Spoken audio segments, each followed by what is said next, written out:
Hello everybody, you are most welcome in my channel MG Science. My vision, making science simplified. नमस्कार सगळ्यांचं MG Science ह्या चॅनलवरती मनापासून हार्दिक स्वागत आहे.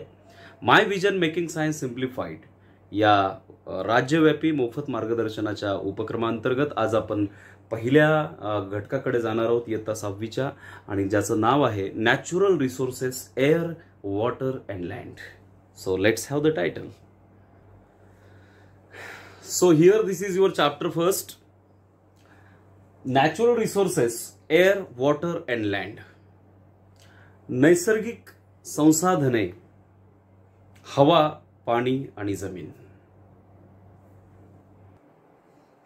या घटकामध्ये समाविष्ट असणारे सर्वच छोटे छोटे बीट जे आहेत ते आपल्या सगळ्यांच्या अत्यंत परिचयाचे, अत्यंत जवळचे, अगदी पाहुण्यारावळ्यामध्ये असणारे आहेत की ज्यांना आपण ओळखतो.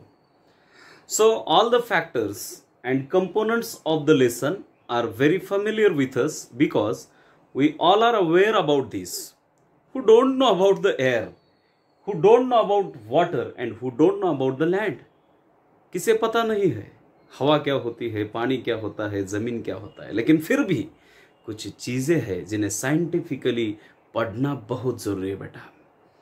काही गोष्टी अशा आहेत की ज्यांना वैज्ञानिक अँगलमधून विज्ञानाच्या दृष्टिकोनातून पाहणं आणि समजून घेणं अतिशय गरजेचं आहे. So now here with you there is a picture. Observe the picture carefully and answer the questions. The very first question to all of you is that where do we see the birds? So very simple. We see the birds flying in the sky. Okay बेटा, अगदी पहिलाच प्रश्न आहे की पक्षी कोठे आहेत. तर पक्षी हे आकाशामध्ये उडत आहेत. आता याच्यातला एक एक शब्द आणि शब्द तुम्ही समजून घ्या, लक्षामध्ये ठेवा. Second question is where is cow grazing. गाय कोठे चरत आहे. And the simple answer is the cow is grazing in the meadow. गाय कुरणामध्ये, गवताच्या कुरणामध्ये चरत आहे. Then third question to you. Locate the trees and the road in the picture. चित्रामध्ये तुम्हाला दाखवायचं आहे की झाडं कुठे आहेत आणि रस्ता कुठे आहे. ठीक आहे. चित्रामध्ये तुम्हाला नक्कीच दिसत असेल अतिशय छोटं थोडंसं दूर पाठीमागे गेल्यानंतर तुम्हाला तिथं नक्कीच रस्ता आणि झाडे ह्या दोन्ही गोष्टी बघायला मिळतील. Then the fourth question to you is, where does the river come from? How does it flow? नदी कोठून कुठे वाहत आहे. याचा सहज आणि साधा अर्थ लक्षात येतोय आपल्या की नदीचा उगम कुठे होतोय आणि नदी कशा पद्धतीने कुठून वाहत आहे. The answer is that the river come from mountains and the hills. The river come from mountains and the hills and it will continue its journey along the slope and finally it will meet to the ocean or the sea. तर नदीचा उगम हा पर्वत रांगामधनं, डोंगर दऱ्यामधनं होईल. डोंगरातून झालेला उगम हा अगदी उंच भागाकडून सखल भागाकडे नदी वाहत जाईल आणि शेवटी भेटणार कोणाला. अर्थातच समुद्र असेल किंवा महासागर असेल त्या ठिकाणी जाऊन ती भेटेल. त्या पुढचा प्रश्न आहे where is the aeroplane. Oh my God, aeroplane.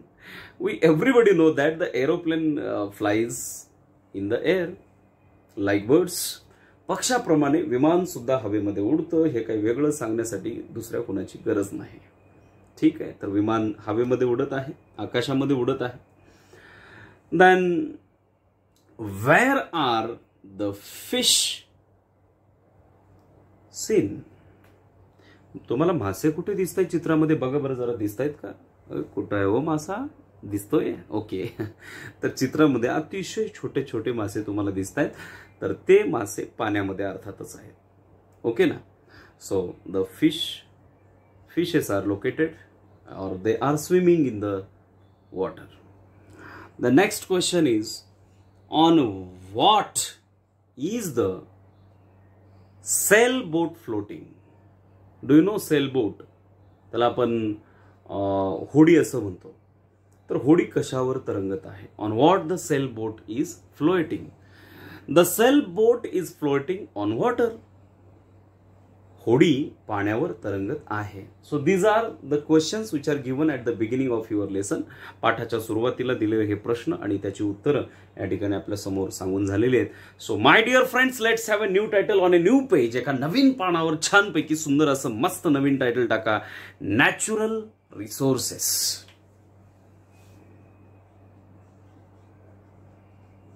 Natural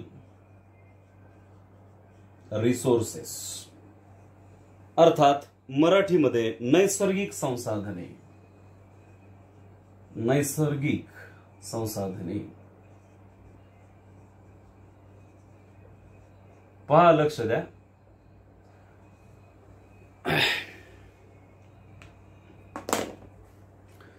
सूर्य उगवतो, आपल्याला प्रकाश देतो. त्याचबरोबर नदीच्या माध्यमातून आपल्याला पाणी मिळतं. या पृथ्वीवरती पाऊस प्रचंड पडतो, पुरेसा पडतो. हे पाणी, या वातावरणामध्ये असलेली हवा, हे काय तुम्ही तयार केलं का मी तयार केले? ते अजिबात नाही. ह्या सगळ्या गोष्टी ज्या आहेत त्या निसर्गामध्ये आधीपासूनच अस्तित्वात आहेत आणि ज्यांचा आपल्याला खूप फायदा होतो किंवा ज्यांचा उपयोग आपण आपल्या दैनंदिन जीवनासाठी करत असतो. त्यामुळे मित्रांनो, निसर्गामध्ये आधीपासूनच अस्तित्वात असलेल्या अशा गोष्टी की ज्यांचा वापर करून आपण आपल्या गरजांची पूर्तता करत असतो त्यांना नैसर्गिक संसाधने म्हणतात. The things available in the nature which complete our needs are called as the natural resources. So take down the definition. The things available in the nature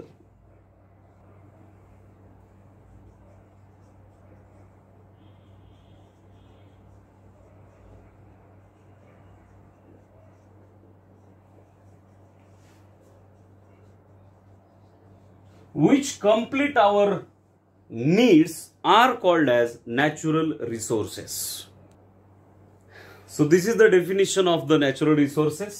The things available in the nature which completes our needs are called as natural resources. निसर्गात आधीपासूनच अस्तित्वात असलेल्या अशा गोष्टी किंवा अशा बाबी की ज्यांच्या साह्याने आपण आपल्या गरजांची पूर्तता करत असतो त्यांना नैसर्गिक संसाधने असं म्हणतात. In other words, air, water, land.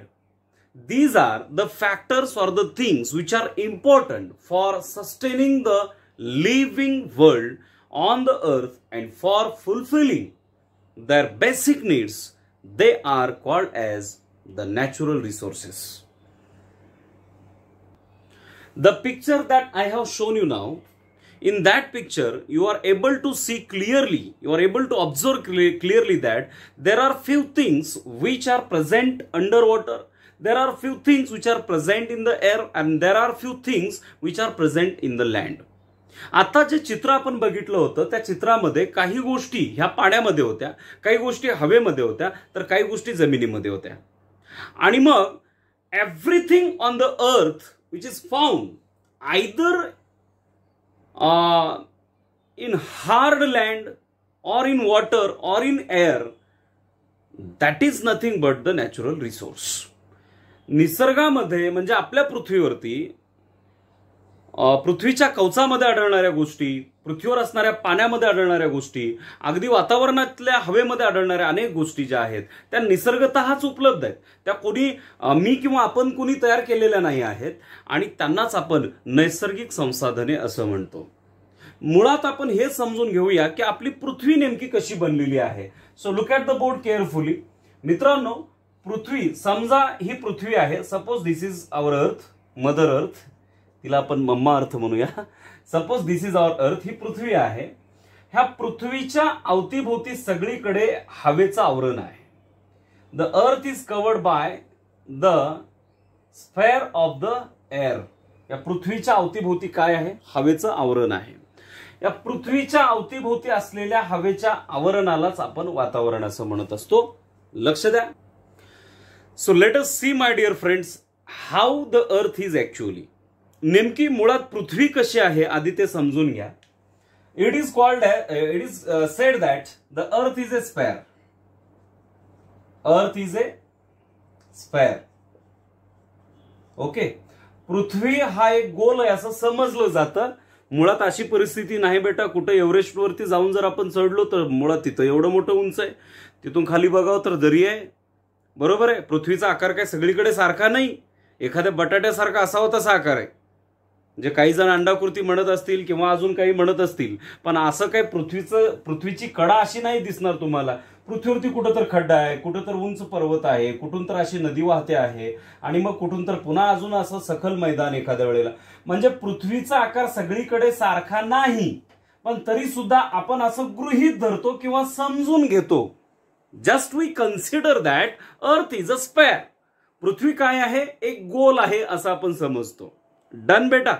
पृथ्वी काय आहे? एक स्पेअर आहे, एक गोल आहे. आता बघा रचना कशी झालेली आहे. How is mother earth. पृथ्वी नेमकी कशी आहे ते समजून घ्या. It is consider that earth is a sphere. Okay बेटा, earth is a sphere. On this spare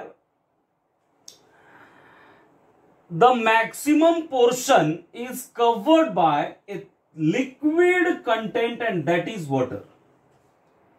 So near about 71% proportion of the earth is covered by water, and only 29% proportion is remaining, and now it is land, and air is out of earth, surrounded to the earth. Okay, पृथ्वीच्या बाबतीमध्ये झालंय काय की या पृथ्वीवरती बाबारे 71% पाणी आहे. म्हणजे 100% पृथ्वी जर गृहीत धरली ना राजा, तर त्याच्यामध्ये 71% पाणी आहे. उरलेलं 29% जमीन आहे. झाले 100% हवा. नशीब ती पृथ्वीवर कुठं म्हणजे अशी पाणी आणि जशी जमीन तिला जागा लागली तशी नाही. ती पृथ्वीच्या संपर्कात, पृथ्वीच्या सभोवताली चहू बाजूंनी सगळीकडे हवा आहे. ठीक आहे. त्यामुळं पृथ्वी सोडून त्याचा विचार आपण करणार आहोत. आणि पृथ्वी म्हटलं की दोन गोष्टी कंपल्सरी आल्याच, त्या म्हणजे पाणी आणि जमीन. जिथं पाणी 71% आणि जमीन 29% अशी परिस्थिती आहे. मग आता पृथ्वीचाच आकार कसा आहे? एक स्फेअर आहे. मग परिणामी काय होईल? पृथ्वीच्या सभोवताली असलेलं हे हवेचं आवरण ते सुद्धा गोलाकार अवस्थेमध्येच असेल. कारण मी काय सांगितलंय, पृथ्वीच्या सभोवताली चहू बाजूंनी काय आहे? हवेचं आवरण आहे. मग आता ह्या परिस्थितीमध्ये हवेचं आवरण सुद्धा एका पद्धतीचा स्पेअरच तयार होईल. ओके ना. मग हवेचा जर स्पेअर असेल तर त्याला काय म्हणायचं आहे नेमकं? तर लक्ष द्या बेटा. The spare of air on the earth, that is called as atmosphere. Sphere of air on earth. Then second thing, as there is a lot of water on the earth, so let us consider it the sphere of water on earth. And third one is the sphere of land on earth. So dear friends, the sphere of air on earth, that is called as the atmosphere. That is called as atmosphere. The sphere of water on earth, that is called as hydrosphere. And the sphere of land on earth is called as the lithosphere. Is called as lithosphere. So dear friends, actually water is not spread on the earth as a sphere, but earth is surrounded by water. That's why it is called as hydrosphere. The word hydro means water, and sphere, as it is surrounded on the earth, therefore it is called as hydrosphere. Atmosphere, it is the presence of air around the earth, and hence it is called as atmosphere, as the mother earth is considered as spherical in shape. ज्या अर्थी आपण पृथ्वीला spherical समजतो किंवा गोलाकार समजतो, त्या दृष्टिकोनातून विचार केला तर पृथ्वीच्या सभोवताली हवेचं आवरण आहे, त्याला वातावरण असं म्हणतात. पृथ्वीवरती पाणी पसरलेलं आहे, पाण्याचं आवरण आहे, त्याला आपण जलावरण असं म्हणतो. आणि पृथ्वीचा जो 29% जो भाग आहे तो कशाचा आहे तर जमीन आहे, आणि म्हणून त्याला आपण शिलावरण असं नाव देतो, लिथोस्फेअर असं त्याला म्हणतो. So the section of the earth which is surrounded by land that is called as the lithosphere. त्याला आपण लिथोस्फेअर म्हणतो, मराठीमध्ये आपण त्याला शिलावरण असं म्हणतो. Now the question is that my dear friends, क्या ये सारे स्फेयर सेम है, सिमिलर है? The answer is no. हे सगळी जी आवरण आहेत पृथ्वीवरती, पाण्याचं असणारं आवरण त्याला जलावरण म्हणा, जमिनीचं असणारं आवरण त्याला शिलावरण म्हणा, पृथ्वीच्या सभोवताली हवेचं आवरण आहे त्याला आपण वातावरण म्हणतो. हे सगळी आवरणं सारखी आहेत का? तर अर्थातच नाही. कारण वातावरणामध्ये तुम्हाला मासे पोहताना दिसणार नाही, पाण्यामध्ये तुम्हाला पक्षी उडताना दिसणार नाहीत, ओके, किंवा एखादा जलचर प्राणी तुम्हाला जमिनीवर आलेला दिसणार नाही.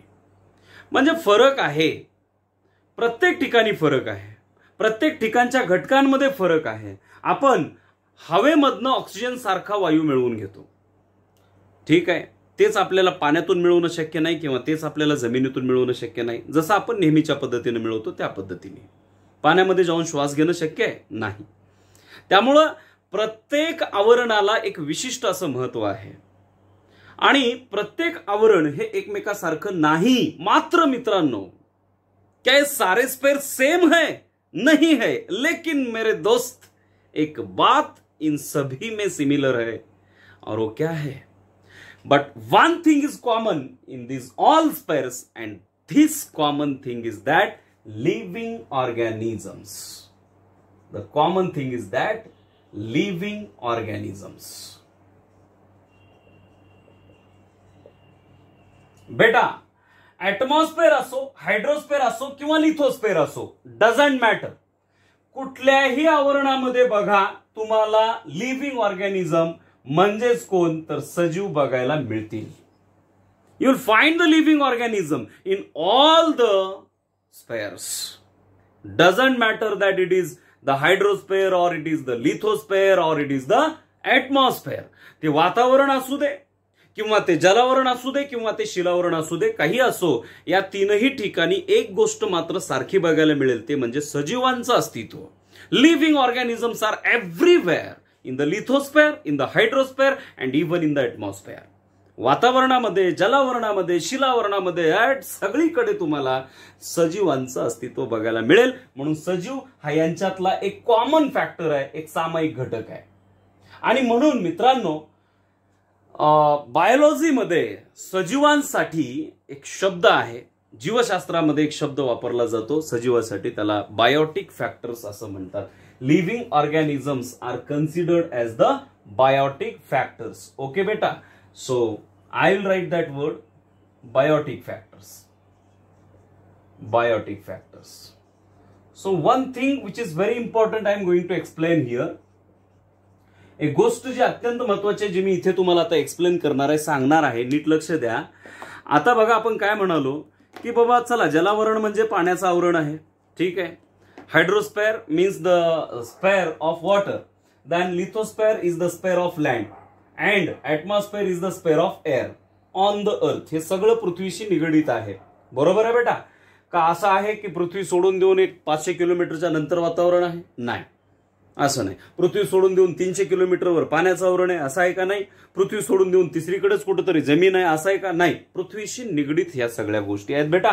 आणि मग नीट लक्ष द्या, या सगळ्यांमध्ये एक गोष्ट कॉमन दिसून आली आपल्याला. ती कुठली? की आपण बघितलं, अरेच्छा, हवेमध्ये पक्षी उडत आहेत, लिव्हिंग ऑर्गॅनिझम आहेत. पाण्यामध्ये मासे पोहत आहेत, लिव्हिंग ऑर्गॅनिझम आहे. गाय कुरणामध्ये चरते आहे, लिव्हिंग ऑर्गॅनिझम आहे. कुरण म्हणजे जमिनीवर आहे का? कुरण पाण्यात राहते, गवताचं नाही ना? हा, तर ते जमिनीवर आहे. मग जमिनीवर पण प्राणी आहे, नदीमध्ये सुद्धा प्राणी आहेत आणि हवेमध्ये सुद्धा प्राणी आहेत ना. म्हणजे सजीवांचं अस्तित्व मात्र सगळीकडे आहे बेटा. म्हणूनच जलावरण, शिलावरण आणि वातावरण या तीनही ठिकाणी सजीवांचं अस्तित्व असल्यामुळे या तिन्ही आवरणामध्ये असणारे जीव आणि हे तीन आवरणाला एकत्रितपणे जीवावरण असं नाव देतात. काय नाव देतात? जीवावरण. कोणतं नाव द्यायचं बेटा? जीवावरण. त्याला इंग्लिशमध्ये बायोस्फेअर असे म्हणतात. हा आहे चौथा स्पेअर. लक्ष दे रे बाबा, काय सांगायलो. एकूण 3 स्पेअर तर इकडं झाले किंवा गुरुजी. हे चौथा बघ इकडे आहे बाबा. कुठला? पहिला कुठला सांगितला? ऍटमॉस्फेअर, पुन्हा हायड्रोस्फेअर, पुन्हा लिथोस्फेअर. ऍटमॉस्फेअर मध्ये पंछी बनू उडती फिरू मस्त गगन में, ऍटमॉस्फेअर ते तिकडं आलं. ठीक आहे. मछली जल की राणी है, जीवन उसका पाणी है. ओके बेटा, ते कुठं सापडन? पाण्यामध्ये सापडन. ठीक आहे. म्हणजे हायड्रोस्फेअर मध्ये सापडन. आणि लिथोस्फेअर मध्ये वहां तो हम रहते सर, हम किसी को यहाँ नहीं आने देते. माणूस हा लिथोस्फेअर मध्ये आहे. बरोबर आहे. म्हणजे जमिनीवर राहतो का अजून झाडावरच आहे बे? उतरा खाली. ठीक आहे. म्हणजे आपण कुठं राहतो? जमिनीवर राहतो. ठीक आहे. तर मग जमिनीवर पण प्राणी आहे, वातावरणात पण प्राणी आहेत आणि पाण्यात पण प्राणी आहेत. मग so listen my dear friend, living organisms are found in the atmosphere, hydrosphere and lithosphere also. Therefore the living organisms along with atmosphere, hydrosphere and lithosphere are togetherly called as biospheres. Are togetherly called as the parts of biosphere. मग बायोस्फेअरचं एक छानपैकी सुंदर असं definition लिहूयात. So well friends, here in front of you there is the definition of biosphere. या ठिकाणी बायोस्फेअरचं व्याख्या आपल्या समोर आहे. Living things with the parts of lithosphere, hydrosphere and atmosphere. सगळ्यात महत्वाचं समजून घ्या. बायो या शब्दाचा मिनिंगच आहे living things. Living things. Okay बेटा. So biosphere. Now living things are found everywhere. We have learned that living things are found everywhere in the lithosphere, in the hydrosphere and even in the atmosphere. So what is the definition? Living things with the parts of lithosphere, hydrosphere and atmosphere togetherly called as biosphere. Togetherly called as biosphere. म्हणजे शिलावरण, जलावरण आणि वातावरण या तीन ठिकाणी आढळणाऱ्या सजीवांचा जो सहभाग आहे किंवा आढळणाऱ्या ठिकाणी सजीवांचा जो समावेश आहे त्यालाच आपण जीवावरण असं म्हणत असतो. सजीव हे सगळीकडेच अस्तित्वात आहेत. ओके बेटा. म्हणून त्याला आपण जीवावरण असं म्हणतो. जीव जिथे आढळतात त्याला जीवावरण म्हणतात. Very simple. आणि जीव कुठे कुठे आढळतात बाबा? पाण्यात पण आहेत, जमिनीवर पण आहेत, हवेत पण आहेत. मग संपलं ना रे. मग आपण काय सांगायला लागलो? तेच तर ना. So living things with the parts of lithosphere, hydrosphere and atmosphere togetherly called as biosphere. Okay beta. So let us learn in detail about the 3 different spheres. या 3 different वेगवेगळ्या स्पेअर्स बद्दल डिटेल मध्ये माहिती बघूया. डिफरंट स्पेअर्स ऑफ द अर्थ. आता नेमकं पृथ्वीची रचना सुद्धा आपल्याला याच्यातून लक्षामध्ये येईल. पृथ्वीची विविध आवरणे. तर सगळ्यात पहिल्यांदा आपण निवडतोय अभ्यासाच्या दृष्टिकोनातून. Number 1 atmosphere. Then second is the hydrosphere. I'll make a line here. Hydrosphere. Okay, and the last one is lithosphere. Last one is lithosphere. So simple definitions you can write. सरळ सरळ तीनही डेफिनेशन आपल्या समोर लिहितोय. Okay my dear friends, in front of you there are 3 different spheres of the biosphere. Actually living organisms are found in atmosphere, living organisms are found in the hydrosphere and even they are found in the lithosphere. बाबा रे बाबा, सजीव सगळीकडे सापडणार आहे. कुठं कुठं? वातावरणात पण सापडणार, ऍटमॉस्फेअर मध्ये पण, हायड्रोस्फेअर मध्ये पण सापडणार, जलावरणामध्ये, आणि इकडे लिथोस्फेअर म्हणजे जमिनीवर पण सापडणार. ठीक आहे. म्हणून या तीनही ठिकाणी किंवा या तिघांना एकत्रितपणे सजीव आणि हे तीन आवरण एकत्रितपणे आपण त्याला नाव काय दिलेलं आहे? जीवावरण. जीवावरणाचे हे तीन घटक आपण समजूयात. Okay. So 3 sections of the biosphere: atmosphere, hydrosphere and lithosphere. So what is called as atmosphere? The layer of air, कसं? The layer of air. The layer of air that surrounds the earth is called as atmosphere. पृथ्वीच्या सभोवताली, समजा ही पृथ्वी आहे तर तिच्या सभोवताली काय आहे बेटा? हवेचं आवरण आहे. तिच्या सभोवताली काय आहे? हवेचं आवरण आहे, पृथ्वीचा भाग सोडून बाजूला. So that section is called as atmosphere. It contains many gases.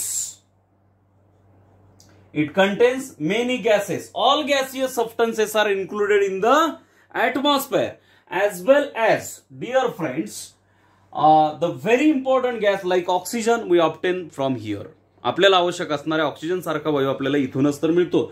दुसरी गोष्ट लक्षात घ्या, ह्या ऍटमॉस्फेअर मध्ये किंवा याची ग्राउंड पासून हाईट किती आहे तर एक साधारणपणे पृथ्वीच्या ह्या टकल्यापासून म्हणजे सरफेस पासून, ठीक आहे, कुठल्याही इकडच्या कुठल्याही सरफेस पासून पृथ्वीच्या ग्राउंड पासून ते साधारण 400 किलोमीटर उंचीपर्यंत वातावरण पसरलेलं आहे. How many kilometres? Near about 400 kilometers there is the layer of atmosphere. No doubt it becomes rare and rare as we go high. आपण उंचीनुसार जसं जाऊयात ना तसा हा थर म्हणजे विरळ होत जातो, परंतु पृथ्वीच्या जमिनीपासून ते अगदी वरती 400 किलोमीटर अंतरापर्यंत तुम्हाला हा ऍटमॉस्फेअरचा पार्ट किंवा सेक्शन, बराच मोठा सेक्शन बघायला मिळतो. ऍटमॉस्फेअरच्या नंतर पुढे बघतोय आपण हायड्रोस्फेअर. आता अर्थात इथे राहतं ऍटमॉस्फेअर मध्ये राहतं कोण? All birds and micro organisms. तर पक्षी आणि सूक्ष्मजीव हवेमध्ये आढळतात आणि महत्वाचे वायू जे आपल्याला आवश्यक आहे ते आपण इथूनच मिळवत असतो. Hydrosphere, most part of the earth, हे अंडरलाईन करतोय त्याला, most part of the earth is covered by the layer of water and that is called as hydrosphere. पृथ्वीचा बराचसा भाग हा पाण्याने व्यापलेला आहे, त्यालाच आपण जलावरण असं म्हणतो. आणि मित्रांनो किती व्यापलेला आहे तर इथं दिसतंय तुम्हाला आकृतीमध्ये. समजा ही जर आपली पृथ्वी आहे तर तिचा मॅक्झिमम जास्तीत जास्त म्हणजे 71% इतका भाग पाण्याने व्यापलाय. आणि हे सुद्धा आपल्यासाठी खूप महत्वाचा घटक आहे, कारण आपल्याला आवश्यक असणारी संसाधने नाही का, शंख, शिंपले, त्याचबरोबर अन्न म्हणून ज्यांचा वापर करतो ते असे जलचर मासे, हे सगळे आपल्याला पाण्यातून मिळत आहेत. बरोबर आहे. सद्यस्थितीला जर विचार आपण केला तर पेट्रोलियमचा सगळ्यात मोठा साठा ह्या पाण्यामध्ये आपल्याला असलेला बघायला मिळून येतो. एलपीजी गॅस सिलेंडर घरी पेटवतो ना भाऊ, ते इकडूनच येतं बेटा, जलावरणातूनच आपल्याला ते उपलब्ध होऊ शकतं. ठीक आहे. म्हणजे पाण्याच्या खालून आपल्याला बरीचशी संपत्ती मिळते, त्यालाच आपण नैसर्गिक संसाधनं म्हणतोय. हवेतून, वातावरणातून आपल्याला बरीचशी नैसर्गिक संसाधने मिळत आहेत. आता शेवटचा भाग राहिला तो म्हणजे लिथोस्फेअर. आपण काही सोडत नाही, आहे का नाही. आपण हवेतून बी घेतलं, जमिनीतून बी घेतलं, पाण्यातून बी घेतलं, आहे की नाही. आता जमिनीतून काय काय घेतो लक्ष द्या. The tough layer of land on the earth. Tough layer of land आतापर्यंत कसं होतं, हे तर गॅसियस स्टेट मध्ये होतं. कुठलं? गॅसेस, सगळे वायू आहेत. इथं कोण आहे? लिक्विड. इथं कोण आहे? लिक्विड. पाणी कसं आहे? लिक्विड आहे. आणि इथं कोण आहे? सॉलिड म्हणजे स्थायू. बरोबर आहे. इथं गॅसियस, इथं लिक्विड आणि इकडं तुम्हाला सॉलिड मिळेल. म्हणजे तुम्हाला लोखंड हवेतून मिळेल का? नाही. अॅल्युमिनियम हवेतून मिळेल का? नाही. ते पाण्यामध्ये मिळेल का? तिकडेही नाही. कुठे मिळेल? जमिनीवर. जमीन खोदा, सोनं, चांदी, लोखंड, अॅल्युमिनियम यासारखे सगळे घटक तुम्हाला कुठून मिळतात? लिथोस्फेअर. मग सोनं तुम्ही केलंय का? चांदी तुम्ही तयार केले का? गोल्ड तुम्ही बनवले का? अॅल्युमिनियम तुम्ही बनवले का? पक्षी तुम्ही तयार केलेत का? मासे तुम्ही तयार केलेत का? हवा तुम्ही तयार केली आहे का? पाणी तुम्ही तयार केलंय का? ही जमीन तुम्ही तयार केली? सगळं नैसर्गिक आहे, पण तुम्ही तुमच्या गरजा पूर्ण करण्यासाठी वापरता की नाही? बरोबर आहे. म्हणून निसर्गातल्या गोष्टी जेव्हा आपण आपल्या गरजा पूर्ण करण्यासाठी वापरतो तेव्हा त्याला नैसर्गिक संसाधने असं म्हणतात. When the natural things are used, things available in the nature are used to complete our need, then they are called as natural resources. Okay बेटा. तर मग पृथ्वीवरील जमिनीचं जे कठीण आणि कडक आवरण आहे त्यालाच आपण शिलावरण म्हणतो. आणि जमीन किती आहे बेटा? फक्त 29%. तरी पण आपण एवढी भांडणं करून घेतो. एवढी कमी जमीन आहे आपल्याला, बाकी तसं पाण्यात आहे. अलग लक्षामध्ये. ओके.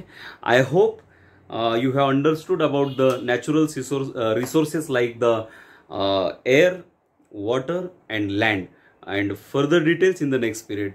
Okay, तब तक के लिए जय हिंद बेटा. Do like, share and subscribe the video. भूल गया था मैं. Okay.